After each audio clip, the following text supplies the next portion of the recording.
வணக்கம் sir. Ranipet low budget சுதாகர்ஸ்ன்னு சுதார் பேசுறேன். நம்ம பார்க்குற வண்டி பார்த்தீங்கன்னா, மகேந்திரா பொலியோரோ சார். இந்த வண்டி வந்து போன வீக்கே வீடியோ போட்டிருந்தேன். இந்த வண்டி வந்து 4 நாளைக்கு முன்ன அண்ணன் வந்து எங்க லோக்கல் கஸ்டமர் தான். இந்த வண்டி வந்து பார்த்து பேசி அட்வான்ஸ் போட்டாரு. கஸ்டமர் கிட்ட டைரக்ட்டா பேசி, இதுல ஒரு சின்ன சின்ன வேலை இருந்தது. இந்த பேனட் எல்லாம் இது எல்லாமே நீட்டா பண்ணி இப்போ டெலிவரி எடுத்தாரு. அவரோட கருத்துக்கள். அண்ணன்கிட்ட காரு கேட்டிருந்தேன். ஒரு வீடியோ பார்த்துட்டு ஃபோன் பண்ணேன். வாங்க முடிச்சு தரேன்னு சொன்னார். வந்தேன், அதுக்கேற்ற மாரி கொஞ்சம் சில்லறை வேலைலாம் இருந்துச்சு, அதெல்லாம் அவரே பார்த்து நீட்டாக வண்டி கொடுத்துட்டாரு. நீங்களும் வாங்க, வந்து கார் தைரியமாக எடுக்கலாம்.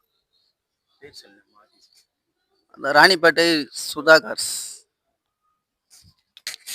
சார் நம்ம லொக்கேஷன் பார்த்தீங்கன்னா, ராணிப்பேட்டை மாவட்டம். வாலாஜா டூ சோளிங்கருக்கு போற வழியில ஜம்புவலம் கூட்டுறோம் சார் நம்ம லொக்கேஷனு. நம்ம சேனல்ல வந்து எல்லா வண்டிகளையும் இன்னைக்கு மட்டுமே 4 வண்டி சோல்ட் அவுட் பண்ணிட்டோம். எல்லாமே தரமான வண்டிகள தான். ஒரு சின்ன சின்ன கரெக்ஷன் கஸ்டமரால பண்ண முடியலன்னா, அத நம்ம முன்ன நின்னு பண்ணி குடுக்குறோம். இந்த வண்டி வந்து நெறைய கஸ்டமர் வெளியூர்லேருந்து கேட்டிருந்தீங்க. இந்த வண்டி சோல்ட் ஆயிடுச்சு சார். அடுத்த வண்டி அடுத்த வீடியோல பார்க்கலாம். நன்றி, வணக்கம்.